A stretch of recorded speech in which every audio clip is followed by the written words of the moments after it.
bruh, working multiple jobs in Hawaii is hard.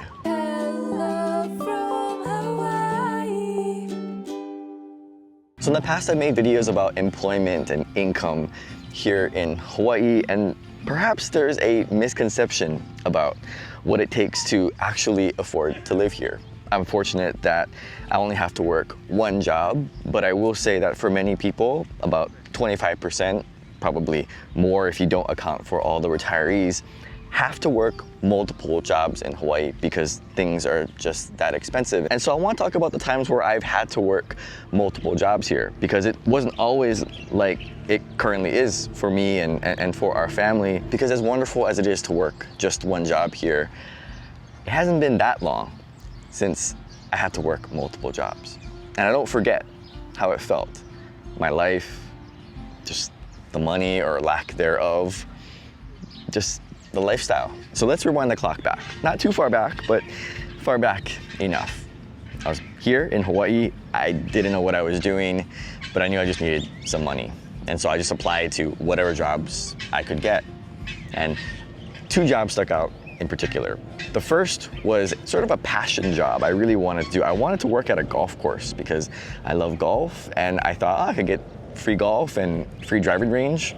That might be nice. The job I had at Bayview was ball picker. I think that was like the technical term that they had me under. But basically my job was to pick up the golf balls at the driving range every day, starting at 4:30 a.m.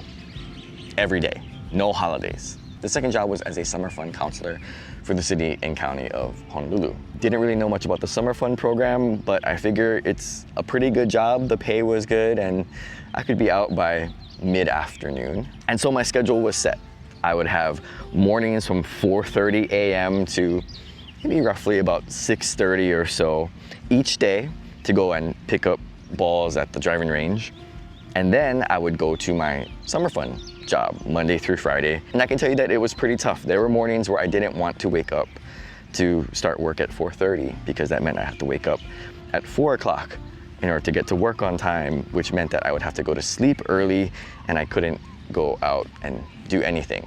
And because this job was Sunday through Saturday, basically 7 days a week, it meant even on the weekends, I had to wake up early, and it threw off my sleep schedule where I really could not do much. Socially, I was one of those guys that was like, all right, 7 o'clock, yeah, I gotta head home because I gotta go bed because I gotta wake up early the next morning to go work. And the summer fun job, I remember specifically at the training, they were talking about how this could be the best job that you've ever had. And I remember sitting there as we were learning how to do sham battle and all these different activities for our kids. I remember sitting there in the stands as they were explaining that this could be the best job, and I thought, you're crazy. And they were right. It was one of the best jobs that I had in my life. But the most important thing was, what did it teach me? Not just the actual jobs, but what was my life lesson here? And it was, I don't want to do this for the rest of my life. I just couldn't do it for the rest of my life. But how do I change my life so that I don't have to work multiple jobs? That's the big lesson there. When I was working at Bayview, it was probably one of the most physically demanding jobs I've had, and it wasn't even for that long because the shift was only a few hours. But the way that we used to pick up the golf balls back then was we'd go early in the morning and then we start to pick it up by hand. We had these little, I don't know, homemade ball picker things. And so we'd pick them up by hand for maybe, maybe 30 minutes. And then they would call me to the driving range cleaning area. And what I would have to do is, I'm on the second floor because Bayview is a 2-story driving range. I'm on the second floor and they're cleaning the golf balls below on the first floor, right? The truck comes out and it picks up all the golf balls. Yeah, I never got to drive the cart, but I had to be up in the second floor, and there was this rope pulley system.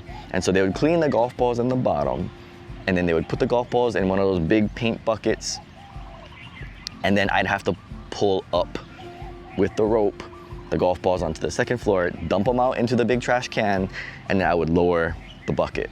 And sometimes they would load up 2-3 buckets on the rope, and I'm like struggling there, it's like, I don't know how much, maybe 50, 60 pounds, I don't know, but it's pretty heavy when you're doing this for an hour. And a couple times where the rope, accidentally slipped because it's all wet, and then the balls and the buckets came crashing down, and yeah, I got an earful on that day. I mean, my arms got strong, but still, I just couldn't imagine doing that forever. And I hope that that's somewhat of the encouraging part, that it doesn't have to always be like that. I know things can be very expensive here, but hopefully how hard it is during these temporary times can encourage people, motivate people to think, yeah, I don't want to live like this forever. Especially if you're younger. You have a lot of opportunity to get trained to do certain jobs where you only have to work one. They're out there. I know it's hard, because everybody thinks, oh, you got to be doctor, or you got to be lawyer, or you got to be architect, you got to be, engineer. And sure, those jobs pay well, but there are also a lot of other jobs out there. Maybe they're not glamorous, maybe nobody's talking about them, but there are jobs out there that you just gotta work the one job. And just to be clear, this YouTube thing, the YouTube stuff, this is not my job. This is just for fun. I just do on the side. I'm fortunate to just have a job that I enjoy that can pay for our life here in Hawaii. But I still remember those times that I struggled, particularly when I was in Oregon. I worked multiple jobs, at least 2 at a time, sometimes 3 at a time.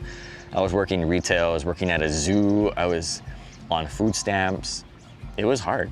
I was by myself, but man, I didn't know what I was gonna do.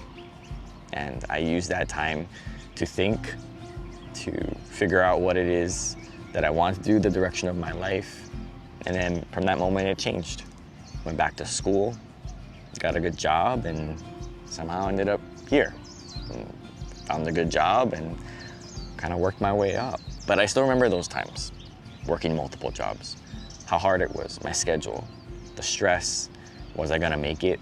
Now, everyone knows Hawaii is super expensive, but I think there's really 2 things you gotta think about. If you're gonna make Hawaii affordable, you either gotta make more money or you gotta spend less money. And between those 2 things, frankly, I think it's easier to spend less money. Now, there's gonna be a certain point where you just cannot, and you are spending the least amount possible, and if you cannot make it, well then you're gonna have to get a better job, make more money. But I think for a lot of people here, learning how to spend less, going out to eat less, buying things less, going on trips less, if you cannot afford it, I think those are the things that I hope that we're more conscious of, the things that we can learn small kid time. Because by the time you become an adult, if you're still doing those things, you're gonna constantly be needing more and more money because your lifestyle is too expensive. And maybe it seems kind of obvious, and as an influencer, I'm supposed to be pushing, spend more, spend more, spend more. But I'm not your normal content creator, influencer. I think the best thing we can teach our kids, our keiki, other than just our values, is how to manage their money. I wish that they taught financial literacy here, just basic things on how to budget. Because if the parents don't know how to do that, then someone's got to teach these kids. And they kind of learn online how to save money. There's not a lot of that there because most of the online content is about spending money. And so how do we get our kids to be financially savvy? Not in the investor way, but just in the basics. Like, this is how much you earn, this is how much you spend each month. Is the one you earn more than the one that you spend? If not, then you gotta make some cuts, put some away for some savings, and move forward from there. So those are just some of my thoughts on working multiple jobs. I know it's not easy, I had to do it, but I'm thankful and appreciative of the position that I'm in right now. And I think this is a good reminder for those of us who get to work, only have to work one job, because there's a lot of people that don't. And for those that are working multiple jobs, hopefully it's encouragement that it's not gonna be like this forever, but it's gonna take a different direction, different path, some initiative to be like, yeah, I don't want this forever, for myself, for my family, because it's hard. So thanks for watching, and aloha.